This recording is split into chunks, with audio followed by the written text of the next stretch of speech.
तो अगला हमारा जो टॉपिक, लास्ट जो मेथड हुआ था हमारा, प्लेवे मेथड हो गया था, रोल प्ले मेथड हो गया था, फील्ड ट्रिप हो गया था, डिबेट डिस्कशन एंड कॉन्वर्सेशन भी हो गया था, क्वेश्चन आंसर मेथड हो गया था। तो आज हम स्टार्ट करेंगे टॉपिक हमारा इंटेलिजेंस। इंटेलिजेंस के बाद एक और टॉपिक बचेगा हमारा क्रिएटिविटी। इंटेलिजेंस बहुत ही इंपॉर्टेंट टॉपिक है और ये आपका हर सब्जेक्ट में आता है। इससे रिलेटेड क्वेश्चंस आपको मैथ्स में भी मिलेंगे, इंग्लिश में भी मिलेंगे एंड सीडीपी में भी मिलेंगे। यानी ईच एंड एवरी सब्जेक्ट की जो आपकी पेडागोजी का पार्ट होता है उसके अंदर आपको क्वेश्चंस मिलेंगे इंटेलिजेंस से रिलेटेड। तो सबसे पहले हम बात कर लेते हैं इंटेलिजेंस के बारे में कि इंटेलिजेंस होती क्या है। ठीक है, पहले मैं मीट पर ही आ रही हूँ एक बार, सो दैट कि आपको मैं थोड़ा सा बता सकूं इंटेलिजेंस के बारे में और थोड़ा सा मैं आपसे जान भी सकूं कि आप कितना जानते हैं इंटेलिजेंस को। तो my first question is to you, what you understand by intelligence. Intelligence जो है वो इनबॉर्न होती है या इंटेलिजेंस को इनहांस किया जाता है। Intelligence is the factor of heredity either environment, यानी बुद्धि जो है वो वातावरण का कारक है या वंशानुक्रम का, बताइए। Hello ma'am. हाँ बोलो बेटा बोलो, आवाज आ रही है आपकी। मैम, ये इंटेलिजेंस जो है वो हम हेरिडिटी से भी लेके चल सकते हैं, लेकिन बाद में एनवायरनमेंट से रिलेटेड भी इसमें इफेक्ट पड़ सकता है। It is the factor of heredity but affected by environment also. That is the difference.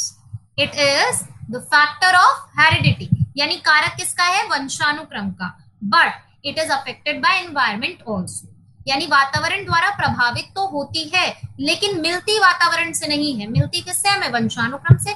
एक बच्चे के अंदर इंटेलिजेंस इनबॉर्न होती है, समझ में आ रही बात, जन्मजात होती है। बुद्धि जो है वो बच्चे में जन्मजात होती है और जो भी चीज हमारे अंदर जन्मजात है it is the factor of heredity.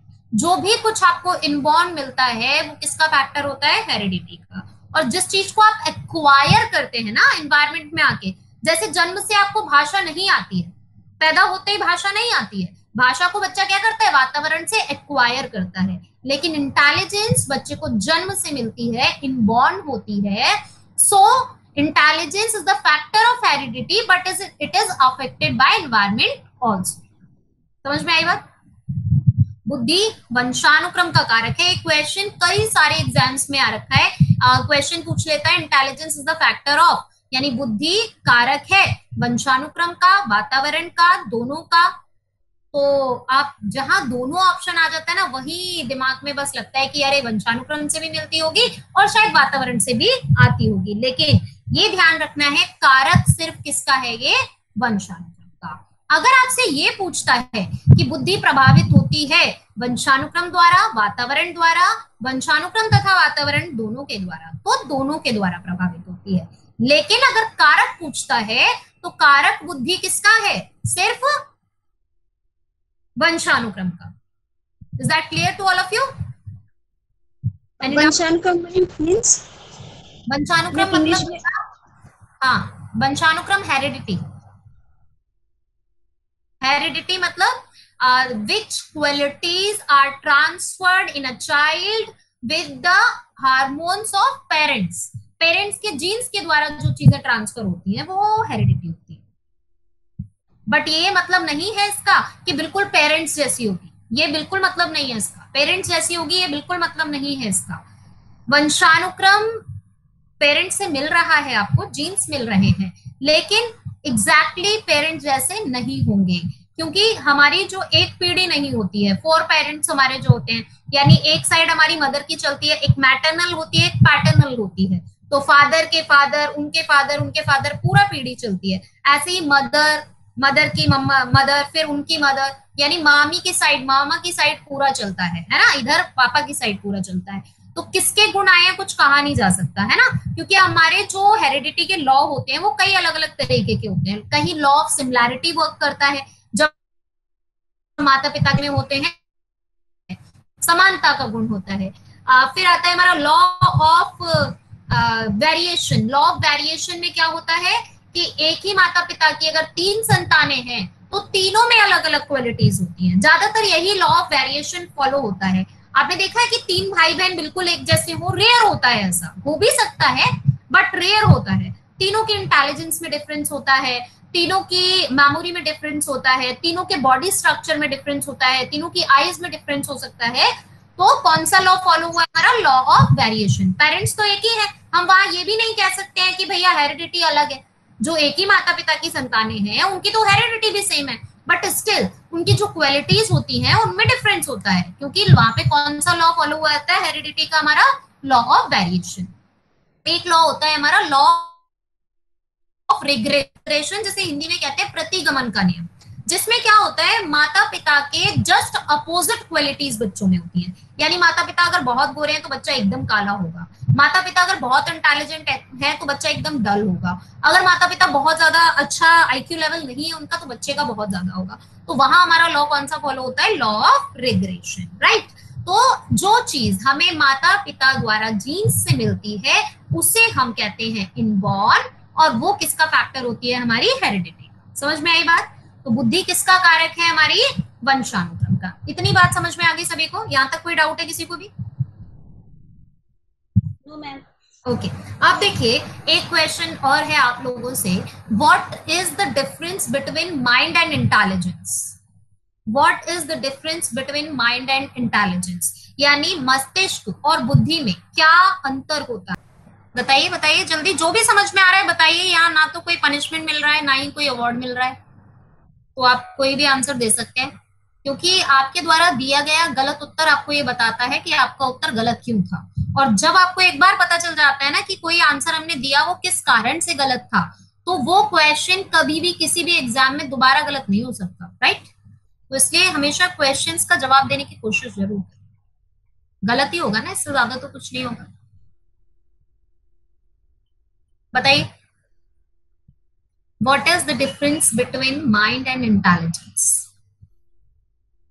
बुद्धि क्या अंतर होता है? मस्तिष्क और बुद्धि में क्या अंतर होता है? Hello ma'am. Yes yes. Ma'am mind बोल सकते हैं कि हमारे दो पार्ट्स होते हैं दिमाग के, हम सिंपल उस वे में उसको ले सकते हैं। बट इंटेलिजेंस मतलब कि आप उसको कैसे उपयोग में ला रहे हो, उसमें चीजें कितनी आप समझ के कर रहे हो। ओके, और बाकी बाकी लोग भी बताइए भाई।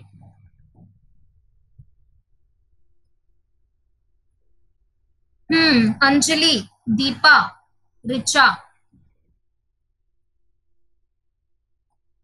एक ही बच्चे का अभी तक उत्तर आया है, बाकी लोग भी बताइए। अगर आपको ऐसे नहीं फिर पढ़ना है तो मैं डायरेक्टली खोलती हूँ नोट्स को और पढ़ाती चली जाती हूँ आपको।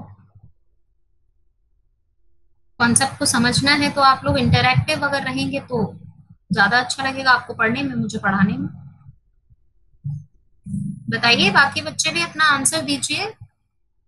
दोनों आपके पास है ना? पहले तो यही क्वेश्चन पूछो अपने आप से, दोनों है ना आप लोग के पास? दिमाग भी है और बुद्धि भी है, तो बता भी सकते हैं आप। जो चीज आपके पास है कम से कम उसके बारे में तो बता ही सकते हो। हम्म, बुद्धि और दिमाग दोनों ही है ना आपके पास में? दोनों में से किसी की अब्सेंस तो नहीं है? हम्म, आंसर दीजिए भाई, आई एम वेटिंग। अंजलि चली गई, लेफ्ट कर दी meeting. Deepa, Richa, yes ma'am, मैंने आंसर दिया मैम आपको। रिचा ने, यस मैम। दीपा, दीपा रानी, चलिए नहीं दे रहे हैं आप आंसर। देखो बहुत ही सिंपल सी चीज है, अगर आप थोड़ा सा उस चीज को सिर्फ अपने आप पर ही अप्लाई करके समझेंगे। हाँ मैम है, बट कमी है थोड़ी।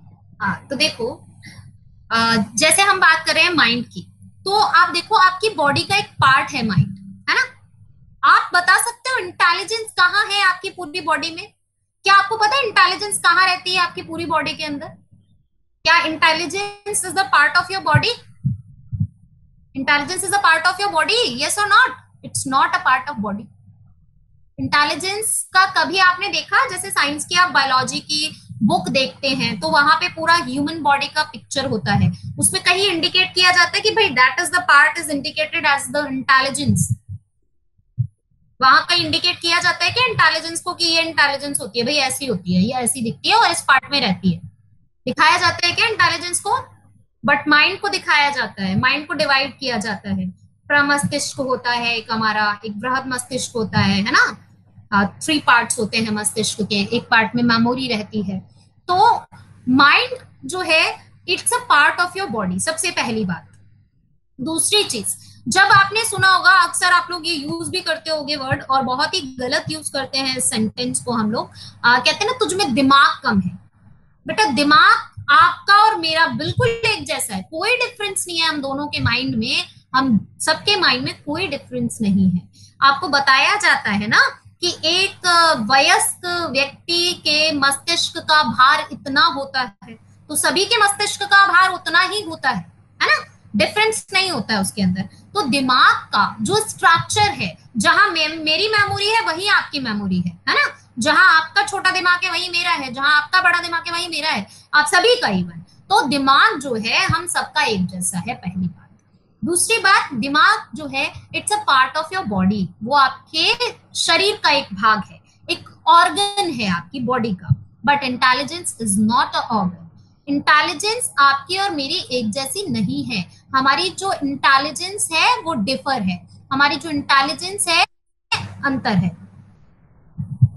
हाँ जी, बुद्धि अमूर्त है, बिल्कुल समझ में आई बात। तो हमारी किस में डिफरेंस है? इंटेलिजेंस में डिफरेंस है, माइंड में डिफरेंस नहीं है। माइंड एक पार्ट है बॉडी का जो सबका एक जैसा होता है, जैसे कि हाथ है, हाथ सबका एक जैसा ही होता है ना, जहां पे उंगलियां होती है वही उंगलियां होती है सबकी, जहां थंब होता है वही थंब होता है ना।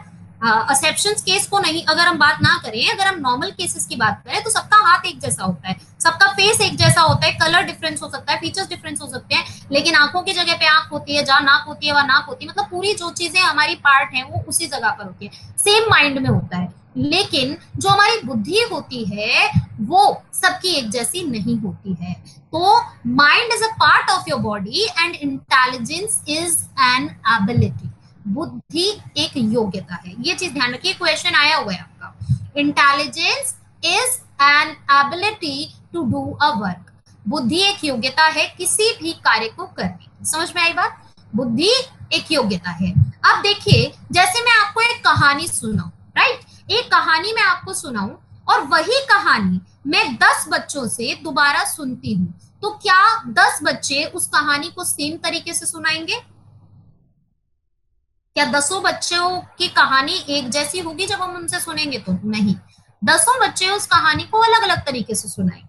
समझ में आई बात? तो अब हमारी जो एक ही काम का करने की एबिलिटी है वो सेम नहीं है, हमारी किसी भी काम को करने की जो एबिलिटी है वो डिफर है। समझ आई बात? Intelligence is an ability to do a work. बुद्धि किसी कार्य को करने की एक योग्यता होती है जो सबकी अलग अलग होती है, एक जैसी नहीं होती है। आई होप आपको माइंड का और इंटेलिजेंस का जो बेसिक डिफरेंस है वो पूरी तरह से क्लियर हो गया होगा, समझ में आ गया पूरी तरह से। चलिए अब आते हैं हम अपनी प्रेजेंटेशन पे। तो सबसे पहले हम देखते हैं फीचर्स ऑफ इंटेलिजेंस, बुद्धि के विशेषताएं क्या क्या होती हैं। तो सबसे पहला पॉइंट है हमारा, intelligence is N inborn ability. बुद्धि एक जन्मजात योग्यता है। Intelligence is N inborn ability, बुद्धि एक जन्मजात योग्यता है। यानी इंटेलिजेंस जो है हमें वो जन्म से मिलती है, हमें उसे एक्वायर नहीं करना पड़ता, वातावरण से अर्जित नहीं की जाती है। इंटेलिजेंस इनबॉर्न होती है, जन्मजात होती है। Intelligence is N abstract ability, बुद्धि एक अमूर्त योग्यता है, यानी बुद्धि को आप देख नहीं सकते, छू नहीं सकते, आप उसके स्ट्रक्चर को नहीं डिफाइन कर सकते कि इंटेलिजेंस देखने में ऐसी होती है, काली नीली पीली, कोई कलर नहीं है उसका। इंटेलिजेंस इज एन एडजेक्टिव, बुद्धि क्योंकि एक विशेषता है, और कोई भी चीज अगर विशेषता है, अगर योग्यता है तो वो एडजेक्टिव होती है। कोई भी चीज अगर योग्यता है तो वो क्या होती है? एडजेक्टिव होती है। Intelligence is a factor of heredity which I already tells you कि बुद्धि जो है वो वंशानुक्रम का कारक है। बुद्धि हमें किससे मिलती है? वंशानुक्रम से मिलती है, तो इसलिए किसका कारक है बुद्धि, वंशानुक्रम का कारक है। नेक्स्ट पॉइंट है intelligence is a unit of different abilities. बुद्धि जो है वो हमारे विभिन्न विभिन्न जो योग्यताएं हैं उन सबकी इकाई है, यानी उन सबको जब जोड़ दिया जाता है तब हमारी जो बुद्धि है वो बनती है, यानी अलग अलग योग्यताओं का मिश्रण क्या है, बुद्धि। The development of intelligence is on peak in the age of 16 to 18। हमारी बुद्धि का जो विकास होता है वो अपने चरम पर होता है 16 से 18 वर्ष की आयु में। 16 से 18 वर्ष की आयु में बुद्धि का विकास अपनी चरम सीमा पर होता है, यानी हमारी बुद्धि का जितना भी विकास होता है मोस्टली वो 16 to 18 ईयर की एज तक हो जाता है। तब तक हमारी जो इंटेलिजेंस का डेवलपमेंट होता है वो वर्टिकल चलता है, यानी सीधा चलता है। लेकिन 16 से 18 के बाद में हॉरिजॉन्टल हो जाता है। हॉरिजॉन्टल का मतलब स्लो हो जाता है। 16 to 18 वर्टिकल चलता है, मतलब फास्ट चलता है। कुछ इंपॉर्टेंट फैक्ट्स हैं हमारे which are related to intelligence, यानी यहाँ से कई सारे क्वेश्चन आए आपके एग्जाम में, बहुत इंपॉर्टेंट है ये भी। यानी कौन कौन सी बातें ऐसी हैं, कौन कौन से फैक्चुअल पॉइंट्स ऐसे हैं जो हमें याद रखने चाहिए जब हम इंटेलिजेंस के बारे में पढ़ रहे हैं। तो सबसे पहली चीज, intelligence is firstly studied by sir Francis Galton, यानी सबसे पहले बुद्धि का अध्ययन जिसके द्वारा किया गया उनका नाम क्या था, sir Francis Galton. And the first intelligence test is made by Alfred Binet. बुद्धि का सबसे पहला परीक्षण बनाया गया था अल्फ्रेड बिने के द्वारा। एक क्वेश्चन आया हुआ है बेटा सीटेट में, पेपर 1 में आया है या 2 में आया है, मुझे ये नहीं याद है, बट ये क्वेश्चन आया है, ये मुझे पता है, मैंने इस क्वेश्चन को देखा हुआ है। अगर आपने पेपर देखे हैं प्रीवियस ईयर के तो आपने देखा होगा इस क्वेश्चन को, ठीक है। तो first intelligence test is made by Alfred Binet, आया हुआ क्वेश्चन है। The word mental age, the word mental age firstly introduced by Alfred Binet. सबसे पहले मानसिक आयु शब्द का प्रयोग इसके द्वारा किया गया है, अल्फ्रेड बिने के द्वारा। ये भी क्वेश्चन आया हुआ है आपका, ये क्वेश्चन आपका डीएसएसबी के एग्जाम में आया था कि सबसे पहले मेंटल एज इस शब्द का प्रयोग किसने किया था। तो सबसे पहले मेंटल एज इस शब्द का प्रयोग किया गया है अल्फ्रेड बिने के द्वारा, और ये शब्द सबसे पहले इन्होंने यूज किया था 1908 में। द वर्ड IQ, IQ मतलब इंटेलिजेंस क्वेश्चन, हिंदी में इसको कहते हैं बुद्धि लब्धि। फर्स्टली इंट्रोड्यूस बाय टर्मन, और सबसे पहले बुद्धि लब्धि शब्द का प्रयोग टर्मन के द्वारा किया गया था सन 1911 में। ये भी क्वेश्चन आया हुआ है। ये सारे पॉइंट्स बहुत इंपॉर्टेंट हैं। जितना मैं आपको लिखा हुआ पढ़कर सुनाती हूँ वो एक एक पॉइंट आपके लिए इंपॉर्टेंट है, और उससे बाहर कुछ भी नहीं आएगा उस पर्टिकुलर टॉपिक में। आज तक मैंने जितना भी पढ़ाया है, जो भी टॉपिक पढ़ाया है, उससे बाहर, मैं बार बार आपको कहती हूँ, उससे बाहर कुछ भी नहीं आएगा। आप सिर्फ उतना पढ़ लीजिए, उससे बाहर कोई सिंगल क्वेश्चन आपका नहीं आएगा। इतना अगर आप पढ़ लेंगे तो आपके सीडीपी में 30 आउट ऑफ 28 मार्क्स 100% आएंगे। और पिछली बार एक लड़की थी गुरप्रीत, तो उसका तो पूरे 30 आउट ऑफ 30 आए थे उसके सीडीपी में। अगर आप लोग चाहें तो मैं उसका रिजल्ट भी दिखा सकती हूँ आपको, अभी भी मेरे पास है उसका रिजल्ट। 134 मार्क्स थे उस लड़की के सीटेट में। तो the first formula of IQ is given by Terman. Okay, the first formula of IQ is given by Terman. इस फॉर्मूले में क्या था, IQ बराबर MA/CA, ठीक है। IQ बराबर MA/CA, बुद्धि लब्धि बराबर मानसिक आयु, MA मतलब है बेटा मेंटल एज, CA मतलब है क्रोनोलॉजिकल एज। MA मतलब होता है मेंटल एज, और हिंदी में इसको कहते हैं मानसिक आयु। क्रॉनिकल एज को कहा जाता है बेटा हमारी जो क्रॉनिकल को कहते हैं कालानुक्रमिक आयु, हिंदी में कालानुक्रमिक आयु। एक तो मेंटल एज क्या होती है मैं बता देती हूँ आपको। जैसे मान लो मेरी एज है, चलो मैं अपना एग्जांपल नहीं देती, मान लो एक बच्चा है 10 साल का है, लेकिन उसका दिमाग 2 साल बड़ा है, यानी उसकी जो बुद्धि है वो 2 साल बड़े बच्चे के बराबर काम करती है, तो उसकी जो वास्तविक आयु होगी वो कितनी हो जाएगी, 10 साल। लेकिन उसकी मानसिक आयु कितनी हो जाएगी, 12 साल। तो दैट इज द डिफरेंस, ठीक है। क्रॉनिकल एज होती है हमारी जो according to date of birth होती है, वो हमारी कौन सी आ जाती है, क्रोनोलॉजिकल एज। और मेंटल एज कौन सी होती है, हमारी जो इंटेलिजेंस काम करती है ना, जिस लेवल का काम करती है उसके अकॉर्डिंग हमारी मेंटल एज आती है। तो समझ में आई बात। Chronicle age according to date of birth, और कोई भी टेस्ट हम बच्चे को देते हैं उसमें उसके जो अंक आते हैं उसके आधार पर वो बच्चा 5th के लायक है, 6th के लायक है, 4th के लायक है, वो उसकी कहलाती है मेंटल एज। समझ आई इतनी बात। अब देखिए, the real formula of IQ is given by William Stern. देखिए, first formula is given by Terman, but the real formula of IQ is given by Stern. ये फॉर्मूला मेंटल एज का और chronicle age, IQ बराबर M A upon में C ए दिया था 1911 में Terman ने। उसके बाद इसको इंप्रूव किया विलियम स्टर्न ने। विलियम स्टर्न ने इसको इंप्रूव किया 1912 में, जिसमें इन्होंने क्या किया, आईक्यू बराबर एम ए अपॉन में सी ए के साथ साथ 100 और जोड़ दिया। तो अब ये प्रॉपर फॉर्मूला बन गया और इसके द्वारा हम इंटेलिजेंस क्वेश्चन को निकाल सकते थे।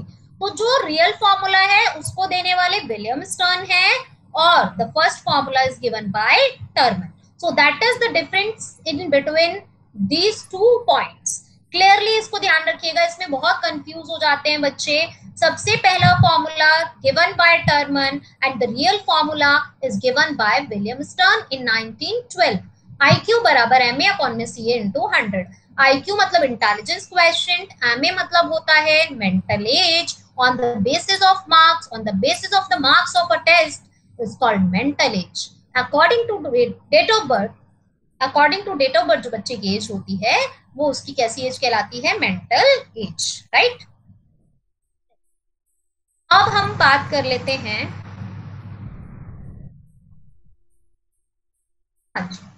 First Indian intelligence test is given by C.H. Rice in 1922।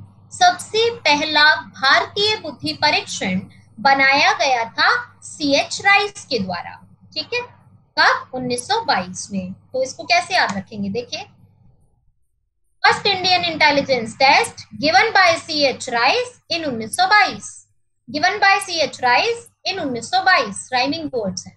C.H. Rice 1922, C.H. Rice 1922, तो याद हो जाएगा आई थिंक। ठीक है बच्चों, नेक्स्ट अगला पॉइंट देखते हैं। First group intelligence test, first group intelligence test is army alpha intelligence test. First group intelligence test is army alpha intelligence test. पहला सामूहिक बुद्धि परीक्षण, पहला सामूहिक बुद्धि परीक्षण कौन सा है हमारा, आर्मी अल्फा इंटेलिजेंस टेस्ट।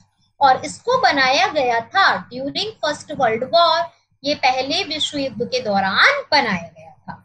और ये वर्बल टेस्ट था। वर्बल टेस्ट का मतलब होता है जिसमें शब्दों का प्रयोग होता है, और नॉन वर्बल टेस्ट का मतलब होता है जिसमें वर्ड्स का यूज नहीं होता है। तो first non verbal test army beta intelligence test. समझ में आ रही बात, इन दोनों में क्या डिफरेंस है। Army alpha is a verbal test, army beta is a non verbal test. तो पहला ग्रुप टेस्ट कब बनाया गया, पहला ग्रुप टेस्ट बनाया गया आर्मी अल्फा इंटेलिजेंस टेस्ट, और पहला नॉन वर्बल टेस्ट कौन सा था, आर्मी बीटा इंटेलिजेंस टेस्ट। चलिए आगे देखते हैं हम थ्योरीज ऑफ इंटेलिजेंस, बुद्धि की सिद्धांत। यहां से बहुत ही इंपॉर्टेंट है, बहुत ज्यादा इंपॉर्टेंट है थ्योरीज। टोटल 11 थ्योरीज बेटा आपको पढ़नी है इसके अंदर। इंटेलिजेंस की हम 11 थ्योरीज पढ़ेंगे एक एक करके, और 11 थ्योरीज में से कुछ थ्योरीज ज्यादा इंपॉर्टेंट है, कुछ इंपॉर्टेंट नहीं है। तो मैं बता दूंगी कि कहाँ से सबसे ज्यादा क्वेश्चंस आते हैं आपके, और कहाँ आपको ज्यादा फोकस करने की जरूरत है। चलिए, तो पहली थ्योरी हमारी वन फैक्टर थ्योरी या यूनिफैक्टर थ्योरी, इसे हम कहते हैं एक कारकीय सिद्धांत। ठीक है, हिंदी में हम इसे क्या कहते हैं, एक कारकीय सिद्धांत। ये जो एक कारकीय सिद्धांत था, इसका मानना था कि बुद्धि में केवल एक ही कारक होता है। ठीक है, बुद्धि ये मानते हैं कि सिर्फ एक ही प्रकार की होती है, एक ही फैक्टर होता है इंटेलिजेंस के अंदर। और इस थ्योरी को देने वाले कौन थे, Binet and Ross. That theory is given by Binet and Ross. Oldest theory of intelligence है, बुद्धि का सबसे पुराना सिद्धांत है। ओल्डेस्ट थ्योरी ऑफ इंटेलिजेंस, बुद्धि का सबसे पुराना सिद्धांत है।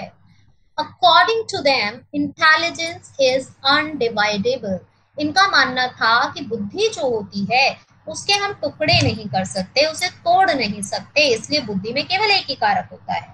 According to them intelligence is a problem solving ability, इनका मानना ये था कि बुद्धि जो है वो हमारी सभी समस्याओं का समाधान करने की योग्यता है। ठीक है, तो देख लीजिए एक बार दोबारा से समझ लीजिए इसको। बिने एंड रॉस का मानना ये था कि बुद्धि में केवल एक ही कारक होता है, और वो कारक कौन सा होता है हमारा, जिसके द्वारा हम किसी भी कार्य को कर सकते हैं, जिसके द्वारा हम अपनी किसी भी समस्या का समाधान ढूंढ सकते हैं, और वो कारक होता है अनडिवाइडेबल, जिसको कि आप तोड़ नहीं सकते। अगली थ्योरी है हमारी टू फैक्टर थ्योरी, द्विकारकीय सिद्धांत। द्विकारकीय सिद्धांत गिवन बाय स्पेयरमैन, यहाँ से 2 से 3 बार क्वेश्चन आए हुए हैं इस थ्योरी से रिलेटेड। ठीक है, सबसे पहला तो आपको यही पॉइंट याद रखना है कि two factor theory is given by, तो two factor theory is given by Spearman. अब इन्होंने माना कि इंटेलिजेंस में 2 फैक्टर होते हैं, बुद्धि में 2 कारक होते हैं। ये मान रहे थे कि बुद्धि में केवल एक ही कारक है, लेकिन इन्होंने माना कि बुद्धि में 2 कारक होते हैं।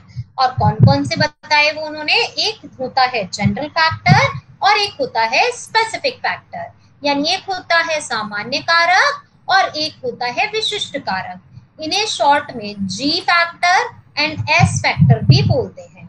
एक होता है सामान्य कारक और एक होता है विशिष्ट कारक। दोनों में क्या डिफरेंस है ध्यान से समझिएगा। जनरल फैक्टर वो होता है जो हमें वंशानुक्रम से मिलता है, हेरिडिटी से मिलता है, जो इनबॉर्न होता है और जिस पर वातावरण का कोई प्रभाव नहीं पड़ता है। किसी भी कार्य को करने की जो जन्मजात क्षमता होती है, किसी भी कार्य को करने की जो इनबॉर्न एबिलिटी व्यक्ति की होती है, वो कहलाती है उसका जनरल फैक्टर। स्पेसिफिक फैक्टर जो बच्चा वातावरण से एक्वायर करता है, जिसे एक्वायर करना पड़ता है, जिसे अर्जित करना पड़ता है वातावरण से। स्पेसिफिक एबिलिटी होती है किसी भी काम को करने की एक विशिष्ट योग्यता होती है, और that is affected bye environment, और उस पर वातावरण का प्रभाव पड़ता है। लेकिन जो जनरल फैक्टर होता है उस पर वातावरण का प्रभाव नहीं पड़ता है। इतनी बात समझ में आ गई। अभी इसका एक एग्जांपल भी देती हूँ आपको। हेरिडिटी, इनबॉर्न, सबसे पहला पॉइंट हमारा क्या आ जाएगा, it is the factor of heredity and it is the factor of environment. ये वंशानुक्रम का कारक है और यह है वातावरण का। ये इनबॉर्न होती है यानी कि जन्मजात होती है, जन्म से मिलती है बच्चे को, और इट इज एक्वायर्ड, इसे क्या करना पड़ता है, वातावरण से अर्जित करना पड़ता है। General ability to do a work, ये किसी भी कार्य को करने की कैसी योग्यता है, सामान्य योग्यता है। यानी आप सामान्य रूप से किसी भी कार्य को करते हैं, बहुत ज्यादा कुछ भी स्पेशल बात नहीं होती उसमें, तो वो फैक्टर हमारा जी फैक्टर होता है। Specific ability to do a work, आप किसी भी कार्य को अलग तरीके से करते हैं, आपका बहुत ज्यादा उसमें इंटरेस्ट है या आप बहुत अच्छा करते हैं, तो वो आपकी क्या हो जाती है, स्पेसिफिक एबिलिटी हो जाती है उस पर्टिकुलर काम को करने की। नॉट अफेक्टेड बाय एनवायरनमेंट, जो हमारा जनरल फैक्टर होता है उस पर वातावरण का कोई प्रभाव नहीं पड़ता, लेकिन जो स्पेसिफिक फैक्टर होता है अगर उसमें हम बच्चे के लिए वातावरण बदल दें तो वो बच्चे को ज्यादा अफेक्टिव रहता है। इसको जो जनरल फैक्टर है, general factor is not affected by training but the specific factor is affected by training. मान लीजिए किसी को सिंगिंग करना पसंद है ना, सिंगिंग का उसके अंदर एस फैक्टर है, अगर वो उसकी ट्रेनिंग भी लेता है तो और बेटर हो जाएगी। लेकिन कोई भी ट्रेनिंग लेने से आपका जो जनरल आईक्यू है वो नहीं बढ़ता है, ठीक है ना। किसी भी व्यक्ति की सामान्य जो योग्यता है वो कोई ट्रेनिंग लेने से नहीं बढ़ती है। तो ये डिफरेंस है दोनों के अंदर, ठीक है। आगे देखिए,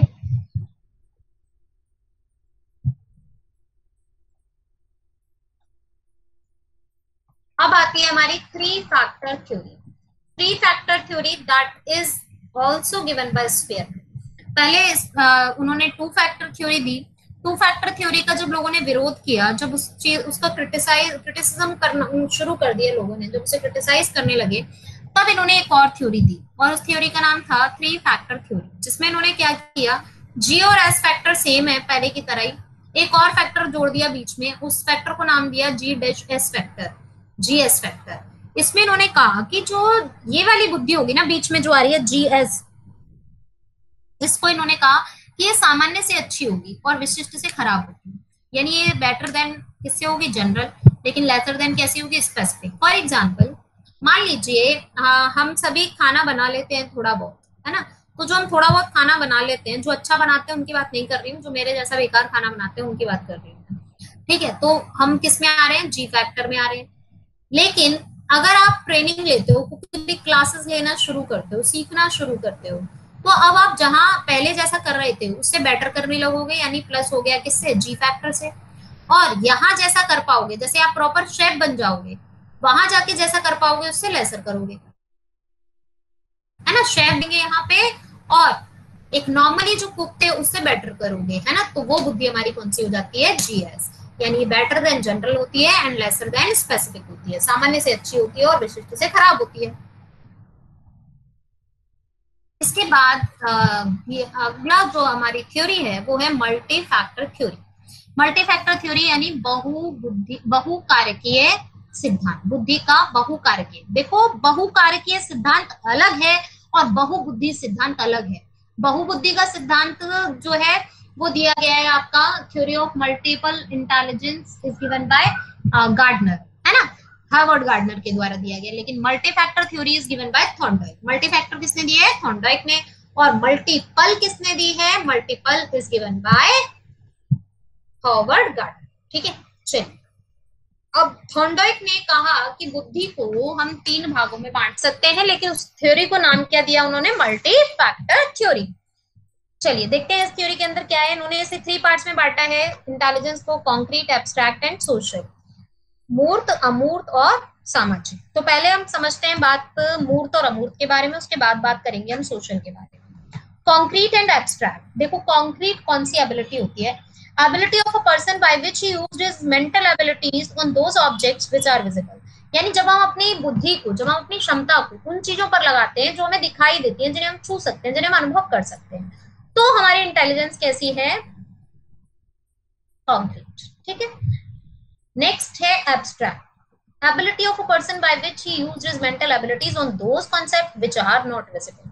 यानी जब हम अपनी बुद्धि को, जब हम अपनी योग्यताओं को उन चीजों पर लगाते हैं जो हमें दिखाई नहीं देती हैं, ठीक है, जो हमें दिखाई नहीं देती, जो कॉन्सेप्ट हमारे लिए विजिबल नहीं होते, तो इंटेलिजेंस हमारी कैसी होती है, एब्स्ट्रैक्ट होती है, ठीक है। वो कैसी हो जाती है, अमूर्त हो जाती है। जैसे देखो कॉन्क्रीट में हमारे एग्जाम्पल हैं जैसे driver, tailor, carpenter, painter, hardware engineer आदि, है ना। ड्राइवर जो है वो किसी ऑब्जेक्ट पे काम कर रहा है, वो जो काम कर रहा है वो दिखेगा आपको। टेलर जो है कपड़े पे काम कर रहा है, वो जो काम कर रहा है वो दिखेगा आपको।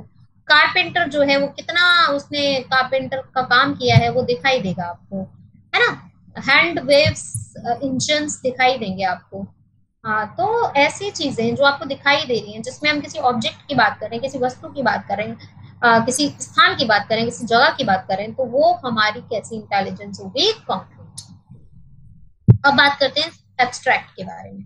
एब्स्ट्रैक्ट इंटेलिजेंस होती है ability of a person by which he used his mental abilities on those concept which are not visible. इसमें हम ऐसे कॉन्सेप्ट की बात करते हैं जो हमें दिखाई नहीं देते, ऐसे कॉन्सेप्ट की बात करते हैं जो हमारे लिए छुपे हुए होते हैं, जैसे teachers, student, advocate, software engineer, ये सब कैसे रहते हैं, दिखाई नहीं देते हैं। इनकी जो योग्यता है वो दिखाई नहीं देती है, इनका जो कार्य है वो दिखाई नहीं देता है, इसलिए ये किस में आते हैं, एब्स्ट्रैक्ट इंटेलिजेंस में आते हैं, ठीक है। तो ये तो बात थी कॉन्क्रीट एंड एब्स्ट्रैक्ट की, समझ में आ गई होगी आई होप। कोई डाउट है तो पूछ सकते हैं। और लास्ट हमारी जो है अगली इसी में सोशल इंटेलिजेंस। सोशल इंटेलिजेंस में क्या होता है, देखिए सोशल वाले जो लोग होते हैं ना, बहुत ज्यादा बोलने वाले होते हैं, लोगों के साथ में जल्दी घुल मिल जाते हैं, और ये जो है एक्सट्रोवर्ट होते हैं, बहुत ज्यादा बोलने वाले भी होते हैं। स्टैंड फीलिंग ऑफ अदर्स, ठीक है, स्टैंड फीलिंग ऑफ अदर्स। और इनके अंदर they have strong feeling for others, यानी इनके अंदर दूसरों को पहचानने की क्षमता बहुत अच्छी होती है, दूसरों को जल्दी से समझ जाते हैं, ये दूसरा क्या चाहता है ये समझ जाते हैं, दूसरे के अंदर क्या चीजें चल रही हैं ये समझ जाते हैं, दूसरों को कैसे इफेक्ट किया जा सकता है ये समझ जाते हैं लोग, ठीक है। चलिए आगे देखते हैं। They are more talkative. सबसे पहला पॉइंट क्या है, दे आर मोर टॉकेटिव, बहुत ज्यादा बोलने वाले होते हैं, बता ही दिया मैंने पहले ही आपको। दे आर एक्सट्रोवर्ट, ये कैसे होते हैं, एक्सट्रोवर्ट होते हैं, बहिर्मुखी होते हैं, they easily understand feeling of others, दूसरों की भावनाओं को जल्दी समझ लेते हैं, जैसे कि पॉलिटिशियन हो गए, साइकोलॉजिस्ट हो गए, काउंसलर हो गए, सेल्स पर्सन हो गए, एटसेट्रा। अब देखिए पॉलिटिशियंस को पता होता है कि कहाँ भाषण दे रहे हैं, किस तरीके की जनता है, तो कहाँ कौन सी चीज अफेक्ट करेगी। साइकोलॉजिस्ट जो है वो भी मन की बात को जान लेते हैं, काउंसलर्स भी जान लेते हैं। सेल्स पर्सन को पता है कि कौन सी बातें बोली जाएं जिससे कि लोग जल्दी इफेक्ट होंगे, जिससे कि लोगों को ज्यादा जल्दी फर्क पड़ेगा किसी चीज को खरीदने के लिए। अगली थ्योरी है हमारी ट्रायर्किक थ्योरी, बहुत इंपॉर्टेंट है। 3 बार क्वेश्चन आया हुआ है यहाँ से सीटेट के पेपर में, 3 टाइम क्वेश्चन आया हुआ है इससे, ठीक है, बहुत इंपॉर्टेंट है, ध्यान से पढ़िएगा इसको, और आसान भी है, मुश्किल नहीं है। तो थ्योरी है हमारी, थ्योरी का नाम है ट्रायर्किक थ्योरी। इसे हिंदी में ध्यान रखिएगा, इसे त्रिकारकीय सिद्धांत नहीं कहेंगे, इसे कहा जाता है त्रितंत्र का सिद्धांत। ट्रायर्किक मतलब त्रितंत्र का सिद्धांत, ठीक है। इसमें रॉबर्ट स्टर्नबर्ग ने इंटेलिजेंस को 3 पार्ट्स में डिवाइड किया है। पहला है एनालिटिकल इंटेलिजेंस, दूसरा है क्रिएटिव इंटेलिजेंस, और तीसरा है प्रैक्टिकल इंटेलिजेंस, ठीक है। और जो नीचे देख रहे हैं आप, एनालिटिकल का ही दूसरा नाम कॉम्पोनेंशियल है, क्रिएटिव का ही दूसरा नाम जो है वो एक्सपीरियंशियल है, प्रैक्टिकल का ही दूसरा नाम जो है वो कॉन्टेक्चुअल है। समझ में आई बात?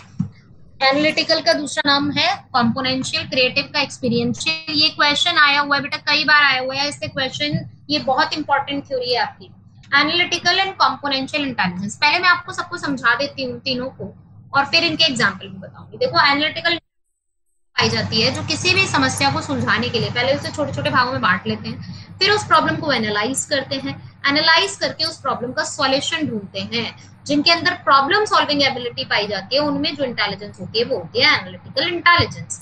क्रिएटिव या एक्सपीरियंशियल इंटेलिजेंस वो होती है लोग किसी एक ही प्रॉब्लम के डिफरेंट डिफरेंट सॉल्यूशंस को फाइंड आउट करते हैं, उनमें जो इंटेलिजेंस पाई जाती है वो कौन सी होती है? क्रिएटिव। प्रैक्टिकल या कॉन्टेक्चुअल इंटेलिजेंस, प्रैक्टिकल या कॉन्टेक्चुअल इंटेलिजेंस वो होती है जो लोग जो कुछ भी सीखते हैं, जो कुछ भी उनको आता है उसका प्रयोग वो अपने दैनिक जीवन में, अपने नियमित दिनचर्या में यदि करते हैं, जो भी उन्होंने सीखा है उसका यूज अगर वो कर रहे हैं अपनी लाइफ में, तो उनकी इंटेलिजेंस जो है वो कैसी है? Practical and contextual intelligence. चलिए देख लेते हैं एक करके सभी को। जिनके अंदर एनालिटिकल या कॉम्पोनेंशियल इंटेलिजेंस पाई जाती है, they are good problem solver, they have 3 metacognition. ये क्वेश्चन आया था 2018 के पेपर में।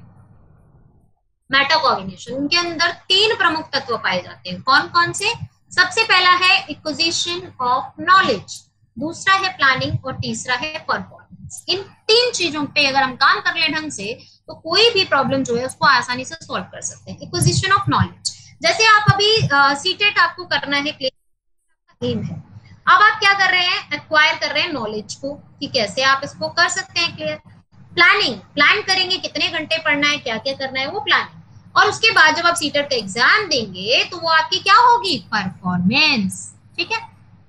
चलिए आगे देखते हैं creative and experiential intelligence. Creative या experiential intelligence, creative and experiential intelligence, we get creativity by experience in a work. इसमें क्या होता है, जब हम किसी काम को करते रहते हैं, अनुभव हमें हो जाता है, तो हम उसके अंदर क्रिएटिविटी ले आते हैं। जैसे कि आप जैसे स्टार्टिंग में आप स्कूटी चलाना सीखते हो, बाइक चलाना सीखते हो, तो आप बहुत दूर से ही ब्रेक लगाने लग जाते हो, मतलब आपको इतना परफेक्शन नहीं होता, लेकिन धीरे धीरे आपके उस काम के अंदर क्रिएटिविटी आती जाती है। दे हैव डाइवर्जेंट थिंकिंग, उनका जो चिंतन होता है वो कैसा होता है? अपसारी, यानी आउट ऑफ द बॉक्स होता है। वो किसी भी चीज को केवल एक ही दृष्टिकोण से नहीं देखते, विभिन्न विभिन्न दृष्टिकोण से, डाइवर्स दृष्टिकोण से देखते हैं। They find different different solution of a problem, वो किसी एक ही समस्या के भिन्न भिन्न हल खोजते हैं। They have originality in their thoughts, इनके विचारों में मौलिकता होती है। मौलिकता का मतलब है इनके जो विचार होते हैं वो इनके खुद के होते हैं, इनके द्वारा बनाई गई जो चीजें होती हैं वो इनके खुद के दिमाग की उपज होती है। अनट्रेडिशनल थिंकिंग होती है इनकी, यानी इनका जो चिंतन होता है वो परंपरागत नहीं होता। जैसे किसी भी चीज को हम जिस दृष्टिकोण से, जैसे हम ग्लास को देखते हैं कि इसमें कुछ भर सकते हैं, पानी पी सकते हैं, लेकिन वो इस दृष्टिकोण से नहीं देखेंगे, वो देखेंगे कि यार इसका ना फ्लावर पॉट बना सकते हैं। तो उनकी जो थिंकिंग होती है वो ट्रेडिशनल से थोड़ी अलग होती है। यूटिलिटी ऑफ देयर थॉट्स, उनके जो विचार होते हैं ना वो यूजफुल होते हैं, मतलब उनके दिमाग में जो भी थिंकिंग चलते हैं ना यूजफुल होते हैं, उससे कुछ ना कुछ प्रोडक्टिव बन सकता है। नेक्स्ट एंड लास्ट है कॉन्टेक्चुअल या प्रैक्टिकल इंटेलिजेंस। देखो बेटा, कॉन्टेक्चुअल या प्रैक्टिकल इंटेलिजेंस का दूसरा नाम कहा जाता है स्ट्रीट स्मार्टनेस। स्ट्रीट स्मार्टनेस यानी गलियों में पाई जाने वाली निपुणता। कई बार हम देखते हैं ऐसे बच्चों को, जैसे आपने देखा होगा एक सिंगिंग का शो आता है, मैं ज्यादा टीवी देखती नहीं हूँ बट मैंने कभी कभार देखा है उसको। उसमें एक लड़का है जो कि बूट पॉलिश करता था और बहुत ही अच्छा गाता है वो लड़का।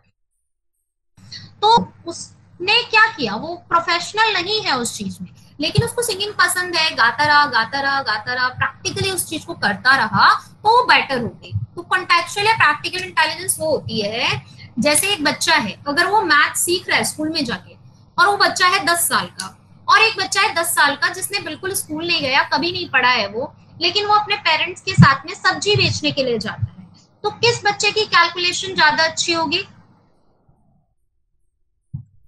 बताइए, किस बच्चे की कैलकुलेशन अच्छी होगी?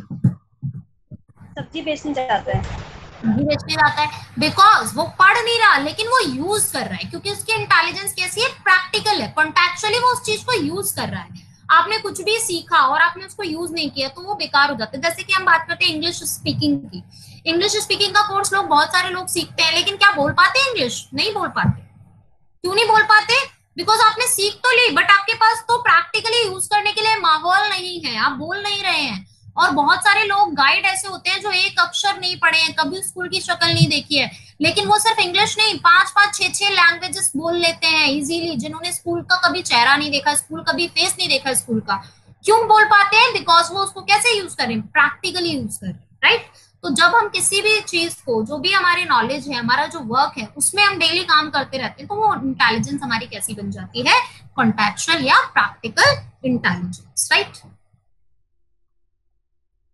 चलिए, तो ये थ्योरी थी हमारी ट्रायर्किक थ्योरी। नेक्स्ट थ्योरी पढ़ते हैं हम, थ्योरी ऑफ मल्टीपल इंटेलिजेंस। बहुत इंपॉर्टेंट है क्वेश्चन, 2 क्वेश्चन तो कंपलसरी है इससे, इस थ्योरी से, सिर्फ ये जो थ्योरी है पढ़ा रही हूँ आपको, थ्योरी ऑफ मल्टीपल इंटेलिजेंस से 2 क्वेश्चन 100% आएंगे आपके एग्जाम के अंदर। तो पढ़ लेते हैं हम इसके बारे में। थ्योरी ऑफ मल्टीपल इंटेलिजेंस, देखिए जी, हार्वर्ड गार्डनर के द्वारा दी गई है ये। इन्होंने जब थ्योरी पहली बार दी थी तो 7 फैक्टर्स दिए थे इसके अंदर, बाद में जब इसको इम्प्रूव किया तो फैक्टर्स हो गए 8, फिर दोबारा इम्प्रूव हुई है, अभी फैक्टर्स हो गए 9। तो अभी जो इनकी थ्योरी ऑफ मल्टीपल इंटेलिजेंस है उसमें टोटल कितने फैक्टर्स हैं? 9 फैक्टर्स हैं। ओके, चलिए देखते हैं आगे।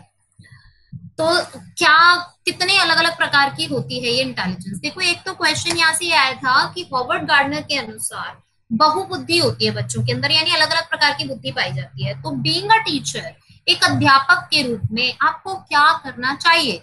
तो देखिए, जब बच्चों के अंदर इंटेलिजेंस अलग अलग तरीके की है, किसी को मैथ पसंद है, किसी को म्यूजिक पसंद है, किसी की इंटेलिजेंस जो है वो फिजिकली वर्क करके ज्यादा सीखता है बच्चा, तो आपको क्या करना चाहिए? Diversity in teaching, variation in teaching, variation in teaching ads, है ना। इससे क्या होगा, आप हर बच्चे की नीड्स को केटर कर पाएंगे, हर बच्चों की नीड के अकॉर्डिंग आप काम कर पाएंगे।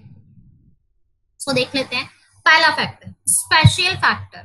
Special factor, a person who have space related knowledge. देखो, जिन लोगों के अंदर इस चीज की इंटेलिजेंस होती है कि कोई चीज कितना स्थान घेरी, किसी चीज के पैटर्न्स कैसे वर्क करते हैं, उनमें इंटेलिजेंस कौन सी पाई जाती है? Special factors. फॉर एग्जांपल, आप ये दिख रहा है आपको मेरे हाथ में एक छोटा सा सॉफ्ट टॉय है, डॉग है। अब जैसे इसमें जो भी कपड़ा लगा हुआ है, जो भी मटेरियल लगा हुआ है, तो जिनके अंदर स्पेशल इंटेलिजेंस होगी ना, उनको पता होगा कि कान के लिए कितना चाहिए हमें, इसका कान बनाने के लिए, इसकी टेल बनाने के लिए कितना चाहिए हमको, इसके फीट्स के लिए कितना चाहिए हमको, कितना ये येलो वाला कितना कपड़ा लग जाएगा, व्हाइट वाला कितना लग जाएगा। तो उनको पैटर्न्स पता होते हैं कि इसका पैटर्न जो है वो किस तरीके से काम करेगा। जैसे कि आप एक कारपेंटर को बुलाते हैं और कारपेंटर से कहते हैं कि मुझे इस दीवार पे पूरी पे अलमारी बनवानी है, तो वो आपको बता देगा कि इतने बाई इतने की दीवार है ये, और इतने बाई इतने का आपको लकड़ी चाहिए होगी, और इतने बाई इतने का ये चाहिए होगा। मतलब वो बिना मेजर किए हुए आपको बता देगा कि कितनी स्पेस है, राइट। ड्राइवर से अगर आप पूछते हैं कि भैया मुझे ना, मान लीजिए निर्माण विहार से सीपी जाना है तो कितना टाइम लगेगा, तो आपको बता देगा कि मैडम जाम नहीं होगा तो इतना टाइम लगेगा, जाम होगा तो मैडम इतना टाइम लगेगा, राइट। तो उनको पता होता है कि कितने टाइम में कितनी दूरी कवर कर ली जाएगी। और आप देखो जिनको गाड़ी चलाना आती है, तो अगर जिन लोगों को नहीं आती है और वो बैठे होते हैं किसी के साथ में पीछे, तो उनको लगता है यार टकरा जाएगी टकरा जाएगी टकरा जाएगी, इतनी पास आ रही है तो बिल्कुल, है ना, उनको अंदाजा नहीं होता कि कितनी देर में हम इसको क्रॉस कर जाएंगे। लेकिन जिनको चलाना आती है उनको पता होता है कि नहीं टकराएगी, इतना क्रॉस कर जाएंगे। उनको मेजरमेंट पता होता है कि मेरी गाड़ी इतनी जगह में से निकल जाएगी। जिनको नहीं चलानी आती उनको नहीं पता लगता कि इतनी जगह से निकल पाएगी नहीं। जैसे बहुत सारे लोग हैं ना, पार्किंग में से निकालने में बड़ी दिक्कत होती है गाड़ी को, लेकिन जिनको अच्छे से आती है वो फटाफट से निकाल देते हैं, क्योंकि उनको पता होता है कि किस तरीके से पैटर्न वर्क करता है। राइट। टेलर हो गया, तो टेलर को आप जैसे किसी भी चीज का पैटर्न बताओ, आप बताओ कि आपको किसी तरह की ड्रेस सिलवानी है, आप उसे बताओ कि मेरे को ऐसी ऐसी ऐसी ऐसी चाहिए भैया, तो वो आपको ड्रॉ करके दिखा देगा कि मैम आप ये कह रहे हो, उसको पैटर्न समझ में आ जाता है। इवेंट मैनेजर जो होते हैं, उनको आप कहो कि भाई हमारी 500 लोगों की गैदरिंग है और ये प्लेस है, तो वो प्रॉपरली इवेंट को बहुत ही अच्छे ढंग से मैनेज करते हैं। छोटी से छोटी जगह को भी वो लोग इस तरीके से यूज कर लेते हैं कि आपको किसी भी तरीके की कोई दिक्कत नहीं आएगी और आपकी पूरी स्पेस जो है वो यूज हो जाएगी इफेक्टिव तरीके से। जस्ट ऐसे ही जैसे कि इंटीरियर डेकोरेटर्स होते हैं। इंटीरियर डेकोरेटर से अगर आप अपना घर डेकोरेट कराते हैं तो आपकी छोटी से छोटी जगह को भी वो वेस्ट नहीं होने देते हैं। पेंटर, पेंटर को अगर आप बोलते हो कि मुझे इस पूरे रूम के अंदर पेंट कराना है, तो आप बता देगा आपको कि मैडम इतना मटेरियल लगेगा और इतना टाइम लगेगा। हाँ, कारपेंटर बता ही दिया मैंने। तो इनके अंदर इंटेलिजेंस कौन सी पाई जाती है? Special factor. समझ में आ गया होगा आई होप। नेक्स्ट फैक्टर है नेचुरल फैक्टर। देखो नेचुरल फैक्टर किन लोगों के अंदर पाया जाता है? जो लोग नेचर के जो एलिमेंट्स होते हैं, नेचर की जो चीजें होती हैं, उनके बारे में जो ज्यादा अच्छे से जानकारी रखते हैं। ठीक है, जिनको नेचुरल चीजों की इंटरेस्ट होता है, जिनको नेचुरल चीजों को जानने में इंटरेस्ट होता है, जो नेचुरल चीजों के अंतर्निहित जो तत्व होते हैं उनके बारे में जानते हैं, उनको हम उनके अंदर इंटेलिजेंस पाई जाती है, नेचुरल फैक्टर उनके अंदर पाया जाता है। They find out natural elements, जैसे बायोलॉजिस्ट जीव वैज्ञानिक, जियोलॉजिस्ट भूवैज्ञानिक, मीटेरियोलॉजिस्ट, मीटेरियोलॉजिस्ट कहते हैं बेटा जो मौसम विभाग की जानकारी के बारे में बताते हैं, है ना। फार्मर्स, फॉरेस्ट ऑफिसर, इन सब के अंदर नेचुरल फैक्टर पाया जाता है। यहाँ से एक क्वेश्चन आया था बेटा 2013 या 14 के पेपर में आया था। क्वेश्चन था कि एक व्यक्ति जो अलग अलग प्रकार के बीजों को वर्गीकृत कर देता है और जो अलग अलग प्रकार की मिट्टी के बारे में जानता है, उसके अंदर हॉवर्ड गार्डनर के बहुबुद्धि सिद्धांत के अनुसार कौन सी बुद्धि पाई जाएगी? तो कौन सी इंटेलिजेंस होगी उसमें? किसकी बात कर रहा है? मिट्टी की, सॉइल की। Soil is the part of nature. और दूसरा किसकी बात कर रहा है? सीड्स की। Seeds is also a part of nature. तो उसके अंदर कौन सी इंटेलिजेंस होगी हमारी? नेचुरल इंटेलिजेंस, यानी कि natural factor.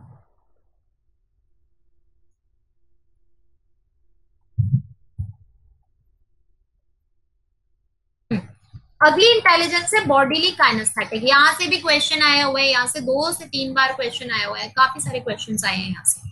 Bodily kinaesthetic Hindi में से कहते हैं शारीरिक गतिपेशीय बुद्धि। बॉडीली काइनेस्थेटिक इंटेलिजेंस, शारीरिक गतिपेशीय बुद्धि, ये क्या होती है? देखिए, बॉडीली काइनेस्थेटिक इंटेलिजेंस होती है, इसमें इंसान वो काम करना पसंद करता है जिसमें कि बॉडी मूवमेंट्स ज्यादा हो, जहां पे शरीर का प्रयोग ज्यादा से ज्यादा हो। बॉडीली काइनेस्थेटिक इंटेलिजेंस जो होता है ना बेटा, उसमें क्या होता है कि इंसान वो काम करता है जिसमें कि मूवमेंट्स की बात होती है, ज्यादा से ज्यादा मोशन में जहां रहता है बॉडी। तो यहाँ से क्वेश्चन आया था एक तो बेटा 2012 का अभी तक का सबसे डिफिकल्ट एग्जाम हुआ था 2012 का, जिसका रिजल्ट 0.8% गया था। 0.8% का मतलब समझते होंगे आप। 0.8% का मतलब होता है कि 100 में से एक बच्चा भी पास नहीं था, इतना खराब रिजल्ट रहा था ये वाला। और उस पेपर में ये क्वेश्चन आया था कि शारीरिक गतिपेशीय बुद्धि रखने वाले व्यक्ति की अंतिम अवस्था क्या हो सकती है? A person who have bodily kinesthetic intelligence, the end stage of that person would be. तो ऑप्शन में अभी मैं बताती हूँ, पहले ये समझा दिया मैंने आपको। जो लोग अपने आप को एक्टिव रखते हैं बाय देयर बॉडी, उनके अंदर ये इंटेलिजेंस पाई जाती है।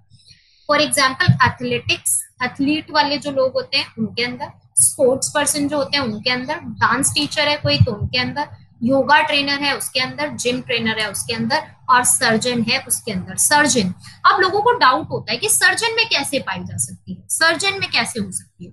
ये क्वेश्चन जो मैंने अभी आपको बताया था उसमें ऑप्शन यही दिया हुआ था, सर्जन। शारीरिक गतिपेशी बुद्धि रखने वाले व्यक्ति की अंतिम अवस्था हो सकती है किसकी, सर्जन की। वहां पे ऑप्शन दिए हुए थे, एक ऑरेटर दिया था, एक दिया था पॉलिटिकल लीडर, एक और था वो मुझे याद नहीं है, और एक ऑप्शन था सर्जन।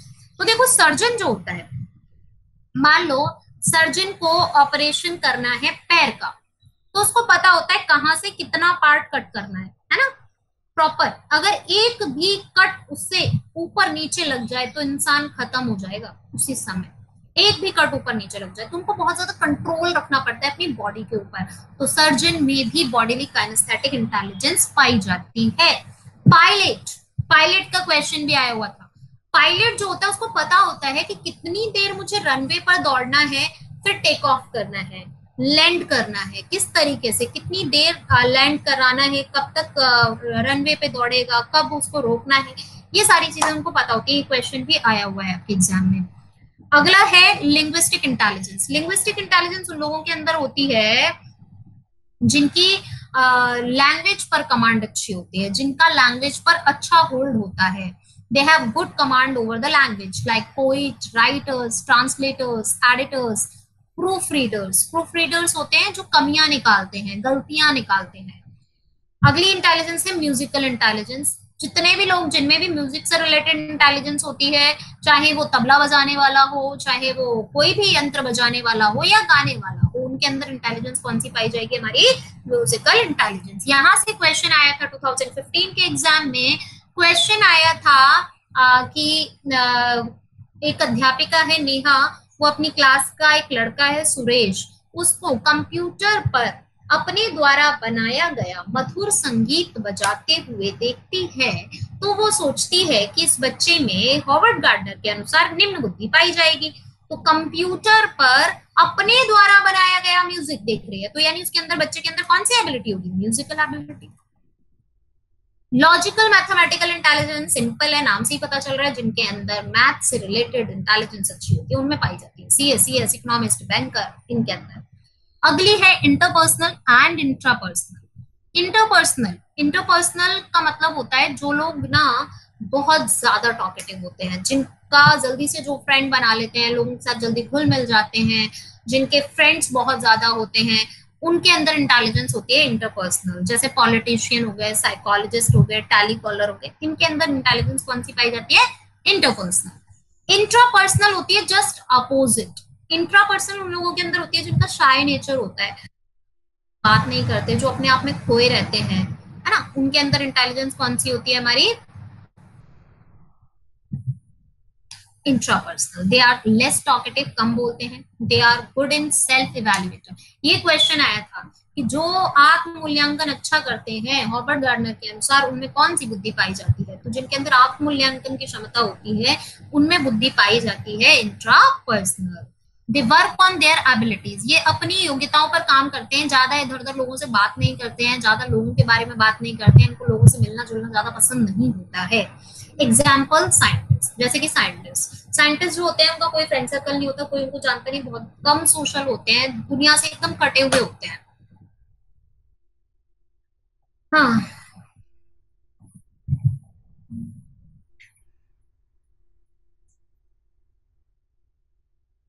लास्ट टाइप है हमारी इंटेलिजेंस का एग्जिस्टेंशियल इंटेलिजेंस। एग्जिस्टेंशियल इंटेलिजेंस भैया हमारे भारत में सबसे ज्यादा फलने फूलने वाला व्यापार जो है ना वो यही वाला है। जब आप कुछ भी ना कर पाओ तो आप ये कर लेना, एग्जिस्टेंशियल वाला काम कर लेना।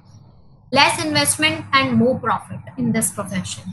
इसमें कोई इन्वेस्टमेंट नहीं होता और बहुत ज्यादा इनकम होती है, और बड़े बड़े लोग भी इनके आगे सर झुकाए खड़े रहते हैं। और कौन है ये, अभी आपको जैसे ही मैं बताऊंगी तो आपको पता चल जाएगा।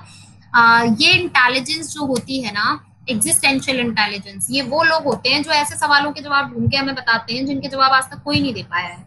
एग्जिस्टेंशियल इंटेलिजेंस वाले जो लोग होते हैं ना, ये कहते हैं, ये बताते हैं हमें कि what is the purpose of life, what is the purpose of life, what is the god, what is soul. ऐसे प्रश्नों का जवाब ढूंढने वाले जो लोग होते हैं उनके अंदर इंटेलिजेंस पाई जाती है existential. They only think about their existence, ये थिंक अबाउट देयर एग्जिस्टेंस, यानी ये अपनी हमारी एग्जिस्टेंस क्या है, हमारा जन्म क्यों हुआ है पृथ्वी पर, हमें बताते हैं। They find answer of such question as such questions what happened before birth. यानी ऐसे प्रश्नों के जवाब ढूंढते हैं कि भैया जन्म से पहले क्या होता है, उसके बाद what happened after death, मृत्यु के बाद क्या होता है, what is the aim of our life, हमारे जीवन का क्या उद्देश्य है, what is enlightenment, enlightenment यानी मोक्ष कैसे प्राप्त होता है, ऐसे सवालों के जवाब ढूंढते हैं लोग, ठीक है। यानी आसाराम टाइप जो लोग होते हैं ना, वो इस श्रेणी में आते हैं आपके, आसाराम, राम रहीम एंड और किसका नाम दूं मैं आपको, आसाराम हो गया, राम रहीम हो गया, राधे माँ एंड वो एक बाबा निर्मल बाबा है ना, उन लोगों के अंदर ये इंटेलिजेंस पाई जाती है। तो आपको पता ही है कितना ज्यादा पैसा कमाते हैं ऐसे लोग, कितना कुछ होता है इनके पास, और कुछ भी नहीं ना, तो इनके पास दिमाग होता है, बस इनको ऐसे लोग मिल जाते हैं जिनके पास भी दिमाग, जिनके पास भी बुद्धि नहीं होती है, तो ये बिना बिना बुद्धि वाले मिलके अच्छे से पैसा कमाते हैं, ठीक है। तो इनके अंदर पाई जाती है इंटेलिजेंस, कौन सी होती है वो, एग्जिस्टेंशियल इंटेलिजेंस। तो इसमें एग्जांपल जैसे कि philosopher and spiritual monks, philosopher यानी कि दार्शनिक, स्पिरिचुअल मोंक्स आध्यात्मिक साधु संत गुरु वगैरह जो होते हैं उनको हम कहते हैं स्पिरिचुअल मोंक्स, ठीक है। तो इसी के साथ हॉवर्ड गार्डनर की जो थ्योरी थी हमारी वो भी खत्म होती है। इसके बाद थ्योरी आती है आपकी group factor theory. Group factor theory जो है इसको दिया गया था लुइस थर्स्टन के द्वारा, इससे भी क्वेश्चन आए हैं आपके पेपर में। लुइस थर्स्टन ने दिया था और उन्होंने जो टाइप्स बताए इंटेलिजेंस के, उनको नाम दिया है प्राइमरी मेंटल एबिलिटीज, यानी प्राथमिक मानसिक योग्यताएं, जिसमें पहली है स्पेशल एबिलिटी, ये आपको पता ही है स्पेशल एबिलिटी किसको कहते हैं हम, है ना, मैं बता ही चुकी हूँ आपको। दूसरा है मेमोरी, जिनकी मेमोराइजेशन पावर अच्छी होती है, जिनकी याद रखने की क्षमता अच्छी होती है, उनके अंदर पाई जाती है ये। अगली है परसेप्चुअल एबिलिटी। परसेप्चुअल का मतलब होता है एबिलिटी टू परसीव समथिंग, जैसे कि मैंने कुछ भी आपको समझाया, कुछ भी मैंने आपको बताया, सबको एक जैसा समझ में नहीं आएगा, वो सबको एक जैसा समझ में नहीं आएगा, सबको पूरी तरह से क्लियर हो जाएगी। Every person have their level of perception, सभी का अपना अपना परसेप्शन होता है ना, अपना उनका जो परसेप्शन होता है उसी के हिसाब से वो इन्फॉर्मेशन को परसीव करते हैं, ठीक है। इसको हिंदी में कहा जाता है प्रत्यक्षणात्मक योग्यता। तो जो किसी, हम कहते हैं ना, people will think about you on the level of their perception, कि कोई भी व्यक्ति आपके बारे में वही सोच पाएगा जितनी उसकी परसेप्शन है, जितनी उसकी खुद की सोच है। तो कोई भी व्यक्ति आपके बारे में जो सोचता है वो आप नहीं हो, वो व्यक्ति होता है ना। कोई भी व्यक्ति आपके बारे में जो सोचता है वो आप नहीं होते, वो एक्चुअली वो व्यक्ति होता है। क्योंकि कोई आपके बारे में बहुत अच्छा सोचता है तो वो अच्छा है इसलिए अच्छा सोच पा रहा है। कोई व्यक्ति अगर आपके बारे में बहुत बुरा सोचता है तो किसी के लिए भी बुरा सोचने के लिए उस लेवल पर गिरने की जरूरत होती है, उतना बुरा होने की जरूरत होती है। तो वो बुरा सोचता है तो बुरा वही है, आप नहीं है, इसलिए कोई टेंशन लेने की जरूरत नहीं है ना। मैंने बताया था ना, कोई हमारे बारे में अच्छा सोचता है तो अच्छे तो हम हैं ही, और बुरा सोचता है तो हम तो अच्छे हैं, बुरा तो वही होगा फिर, है ना। परसेप्चुअल, तो परसेप्चुअल का मतलब समझ में आ गया होगा आई होप। इंडक्टिव, इंडक्टिव में बता चुकी हूँ आपको, इंडक्टिव कैसा चलता है, एग्जाम्पल टू रूल। तो जिन लोगों के अंदर एग्जाम्पल से रूल को कंस्ट्रक्ट करने की एबिलिटी होती है उनमें कौन सी क्षमता होती है, इंडक्टिव। डिडक्टिव, जो लोग रूल से एग्जाम्पल चलते हैं, जिन लोगों में रूल से एग्जाम्पल को कंस्ट्रक्ट करने की क्षमता होती है। न्यूमेरिकल, जिनका मैथमेटिकल कैलकुलेशन अच्छा होता है, ये भी बता चुके हैं हम, वहां पे लॉजिकल मैथमेटिकल थी, यहाँ पे न्यूमेरिकल है। वर्बल, वर्बल उनके अंदर होती है जिनकी स्पीकिंग स्किल्स अच्छी होती है, ये ध्यान रखिएगा। लिंग्विस्टिक में लैंग्वेज पर कमांड अच्छी होती है, वर्बल में स्पीकिंग स्किल्स अच्छी होती है। और स्पीकिंग स्किल अच्छी होना और लैंग्वेज पर कमांड होना दोनों डिफरेंट चीजें हैं, है ना। स्पीकिंग अच्छी है तो जरूरी नहीं है आपको ग्रामेटिकल रूल्स भी पता होंगे, लेकिन अगर लिंग्विस्टिक इंटेलिजेंस है तो उस व्यक्ति के अंदर ग्रामेटिकल रूल्स उसको पता होंगे, उसको भाषा का जो मर्म ज्ञान है वो पता होगा, भाषा की जो मूल तत्व है उनके बारे में पता होगा। लेकिन वर्बल वाले में ऐसा नहीं होगा, उनकी सिर्फ बोलने की क्षमता अच्छी होती है। अगला जो है वो है वर्ड फ्लुएंसी, शब्द प्रवाह, शाब्दिक प्रवाह। जिन लोगों की जो लैंग्वेज होती है उसमें वर्ड वोकैब बहुत अच्छी होती है, वर्ड फ्लुएंसी होती है, कहीं रुकते नहीं है, उन्हें किसी वर्ड के लिए सोचना नहीं पड़ता कि इसको क्या बोलेंगे। तो जिनका वर्ड वोकैब बहुत अच्छा होता है उनके अंदर कौन सी एबिलिटी पाई जाती है, वर्ड फ्लुएंसी। यानी जिनका शब्द भंडार अच्छा होता है उनमें कौन सी एबिलिटी पाई जाएगी, वर्ड फ्लुएंसी। इसी के साथ आपकी थर्स्टन की भी थ्योरी फिनिश होती है। आज इतना ही कराऊंगी मैं, एक बार मैं रिवाइज कराती हूँ सारा आज जो हमने पढ़ा है ना। उसके बाद हम देखेंगे, अगर टाइम बचेगा तो हम आगे बढ़ेंगे। हमने सबसे पहले बात की थी intelligence is N inborn ability, यानी बुद्धि जो होती है वो एक जन्मजात योग्यता होती है, जन्म से मिलती है हमें। Intelligence as an abstract ability, आप बुद्धि को छू नहीं सकते हैं, बुद्धि को आप टच नहीं कर सकते हैं, बुद्धि का आकार प्रकार आपको नहीं पता है, तो इसलिए बुद्धि कैसी है, एब्स्ट्रैक्ट है। इंटेलिजेंस इज एन एडजेक्टिव, बुद्धि एक विशेषण है, बुद्धि एक विशेषता है, बुद्धि एक योग्यता है, और जो भी योग्यता होती है, जो भी विशेषता होती है, वो एडजेक्टिव होती है। Intelligence is a factor of heredity, बुद्धि हमें किससे मिलती है, वंशानुक्रम से मिलती है, इसलिए किसका कारक है, वो वंशानुक्रम का कारक है। Intelligence is ability to adjust, बुद्धि हमें इस योग्य बनाती है कि हम अपने वातावरण में अपने आप को सही ढंग से समायोजित कर सकते हैं। Intelligence is a factor of heredity, sorry ये तो हो ही गया। Intelligence is a unit of different different abilities, बुद्धि में भिन्न भिन्न प्रकार की योग्यताएं जो हैं वो एक साथ रहती हैं। The development of intelligence is on peak in the age of 16 to 18 year, बुद्धि का जो विकास होता है वो तीव्रता से होता है 16 से 18 वर्ष की आयु तक, उसके बाद धीरे धीरे होता है। सम इम्पोर्टेंट फैक्ट, सबसे पहला फैक्ट है कि सबसे पहले इंटेलिजेंस की स्टडी जो की थी वो सर फ्रांसिस गाल्टन ने की थी। उसके बाद है इंटेलिजेंस का पहला टेस्ट एल्फ्रेड बिनी ने बनाया था। सबसे पहले the word MA is used by, किसके द्वारा किया गया था, सबसे पहले एल्फ्रेड बिनी के द्वारा। सबसे पहला आईक्यू वर्ड, सबसे पहले आईक्यू वर्ड का इस्तेमाल जो किया गया था वो किसके द्वारा किया गया था, टर्मन के द्वारा। आईक्यू शब्द का प्रयोग सबसे पहले किया था टर्मन ने, ठीक है। और सबसे पहला आईक्यू का जो फॉर्मूला था वो भी टर्मन ने ही दिया था, और लेकिन आईक्यू का जो रियल फॉर्मूला है that is given by William stern.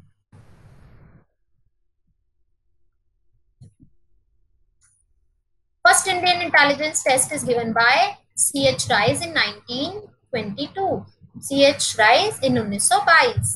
सबसे पहला ग्रुप इंटेलिजेंस टेस्ट था आर्मी अल्फा इंटेलिजेंस टेस्ट, सबसे पहला नॉन वर्बल टेस्ट था आर्मी बीटा इंटेलिजेंस टेस्ट, ठीक है। एल्फ्रेड बिनी ने 1905 में दिया था टेस्ट, उसके बाद रिवाइज 1908 में हुआ था, उसके बाद इम्प्रूव 1911 में हुआ था। 1908 में सिम्पसन ने किया था और 1911 में टर्मन ने किया था। फिर उसके बाद हमने की theory, one factor theory. One factor theory का मानना है कि बुद्धि में केवल एक ही कारक होता है जिसे हम तोड़ नहीं सकते, जिसके हम टुकड़े नहीं कर सकते हैं, ठीक है। और इंटेलिजेंस जो होती है वो किसी भी समस्या को हल करने की योग्यता होती है। फिर इसके बाद अगला फैक्टर जो दिया गया स्पीयरमैन के द्वारा दिया गया, उन्होंने कहा कि भाई बुद्धि में दो कारक होते हैं, जी कारक होता है, एक एस कारक होता है। जी कारक होता है किसी भी कार्य को करने का सामान्य योग्यता, एस किसी भी कार्य को करने की विशेष योग्यता। जी जो है वो हमें इनबॉर्न मिलती है, हेरिडिटी से मिलती है, एनवायरमेंट का इफेक्ट नहीं होता है इसके ऊपर, और ट्रेनिंग का भी कोई इफेक्ट नहीं होता। लेकिन स्पेसिफिक जो है उसे हमें एक्वायर करना पड़ता है वातावरण से, अफेक्ट होती है एनवायरमेंट से, और ट्रेनिंग का इफेक्ट भी इसके ऊपर पड़ता है। इन्होंने दी थी थ्री फैक्टर थ्योरी, इसमें इन्होंने जी एस फैक्टर और बना दिया, जिसको इन्होंने कहा कि ये बेटर देन जनरल होती है, लेसर देन स्पेसिफिक होती है। जैसे मैंने आपको यहाँ पे एग्जांपल दिया कि थोड़ा बहुत आप गा लेते हो मान लो, तो जी में आओगी, लेकिन आपने म्यूजिक क्लासेस ज्वाइन की है ना, तो म्यूजिक क्लासेस जब आप ज्वाइन करोगे तो जी से जी में जैसा गाते थे उससे बेटर गाओगे, लेकिन जब तक आप एक म्यूजिशियन नहीं बन जाते उससे लेसर गाओगे, ठीक है। तो ये बेटर देन जनरल होती है एंड लेसर देन स्पेसिफिक होती है। उसके बाद मल्टी फैक्टर थ्योरी दी थॉर्नडाइक ने। थॉर्नडाइक ने इसको थ्री पार्ट्स में बांटा, concrete, abstract and social. Concrete, जब हम किसी कार्य, जब हम अपनी बुद्धि को लगाते हैं किसी वस्तु पर, है ना, जो चीजें हमें दिखाई देंगी, जो प्रोडक्ट के रूप में हमें कहीं कोई चीज मिलेगी, तो कॉन्क्रीट इंटेलिजेंस है। एब्स्ट्रैक्ट, जब हम किसी थ्योरी पे काम करते हैं, किसी ऐसी चीज पर काम करते हैं जिसपे किया हुआ काम दिखाई नहीं देता, जैसे टीचर ने आपको, जैसे मान लो 1-1.5 घंटा मैंने आपको पढ़ा दिया, अगर हमारे पास, अगर आप ये कह दो कि भाई मैम ने आज कुछ नहीं पढ़ाया, तो मैं प्रूफ नहीं कर सकती, क्योंकि मैंने जो काम किया है वो आपकी थॉट्स पे किया है, मैंने जो काम किया है वो आपकी थिंकिंग पे किया है, मैंने जो काम किया है आपकी इंटेलिजेंस पे किया है, जो कि दिखता नहीं है, हमने कितना काम किया वो दिख नहीं रहा। यही अगर 1-1.5 घंटे में हम मान लीजिए टाइपिंग, तो 1 घंटे में जो टाइपिंग की उसको देख सकते थे, यही 1 घंटे में अगर हम टेलरिंग का काम करते हो तो दिखता। सोशल एबिलिटी उन लोगों के अंदर होती है जो दूसरों को जल्दी पैक कर लेते हैं, जिनका सोशल सर्कल बहुत अच्छा होता है, जिनकी फास्ट फ्रेंडशिप जिनके अंदर पाई जाती है, जो लोगों को अपनी बातों से जल्दी इफेक्ट कर लेते हैं। नेक्स्ट आती है हमारी triarchic theory, that is given by Robert Sternberg. इसमें हमारे 3 फैक्टर होते हैं, analytical and componential, creative and experiential, practical and contextual. जो किसी भी समस्या का हल ढूंढ लेते हैं आराम से, उनके अंदर एनालिटिकल पाई जाती है। जो बहुत क्रिएटिव होते हैं उनके अंदर क्रिएटिव पाई जाती है। जो अपनी नॉलेज को डेली रूटीन लाइफ में यूज भी करते हैं उनके अंदर कौन सी इंटेलिजेंस पाई जाती है, प्रैक्टिकल। के बाद हम बात करते हैं थ्योरी ऑफ मल्टीपल इंटेलिजेंस के बारे में, जो दी गई थी हॉवर्ड गार्डनर के द्वारा। इन्होंने सबसे पहला फैक्टर बताया स्पेशल फैक्टर। स्पेशल फैक्टर उन लोगों के अंदर पाया जाता है जिनमें ये योग्यता पाई जाती है कि कोई वस्तु कितना स्थान गिरेगी, किसी चीज के पैटर्न कैसे काम करते हैं, स्थान संबंधी योग्यता जिनमें होती है। नेचुरल फैक्टर उन लोगों के अंदर पाया जाता है जिन्हें ये पता होता है कि कोई भी नेचुरल चीज जो है कैसे काम करती है, नेचुरल एलिमेंट्स को जो आइडेंटिफाई करने का काम करते हैं। बॉडीली काइनेस्थेटिक, जो फिजिकली एक्टिव ज्यादा रहते हैं। लिंग्विस्टिक इंटेलिजेंस, जिनकी लैंग्वेज पर कमांड अच्छी होती है। म्यूजिकल, जिनको म्यूजिक में इंटरेस्ट आता है। लॉजिकल, जिनके मैथमेटिकल कैलकुलेशंस अच्छी होती है। इंटरपर्सनल, जो लोगों के साथ जल्दी घुल मिल जाते हैं, जो बहुत ज्यादा सोशल होते हैं, जिनके अंदर फास्ट फ्रेंडशिप पाई जाती है, जो बहुत ज्यादा बोलने वाले होते हैं। इंट्रापर्सनल, इंट्रापर्सनल उन लोगों के अंदर पाई जाती है जो कम बोलने वाले होते हैं, जो अपने आप में ही रहते हैं खोए हुए। इन लोगों का सेल्फ इवैल्यूएशन जो होता है वो बहुत अच्छा होता है और ये हमेशा अपनी योग्यताओं पर काम करते हैं, जैसे कि साइंटिस्ट। अगली इंटेलिजेंस है हमारी इसमें एग्जिस्टेंशियल, जो लोग हमेशा अपने और दूसरों के अस्तित्व की बात करते हैं, अस्तित्व को खोजने की बात करते हैं, उनमें कौन सी इंटेलिजेंस पाई जाती है, एग्जिस्टेंशियल इंटेलिजेंस। इसके बाद है हमारी group factor theory. Group factor theory जो है ये लुईस थर्स्टन के द्वारा दी गई थी। इन्होंने पहले 7 तत्व बताए थे, बाद में 8 बताए और इनको नाम दिया प्राइमरी मेंटल एबिलिटीज का, यानी प्राथमिक मानसिक योग्यताएं एक व्यक्ति में 8 प्रकार की होती हैं। स्पेशियल, स्थान संबंधी योग्यता जिनमें पाई जाती है। मेमोरी, जिनकी मेमोराइजेशन पावर अच्छी होती है, जो जल्दी याद कर लेते हैं चीजों को।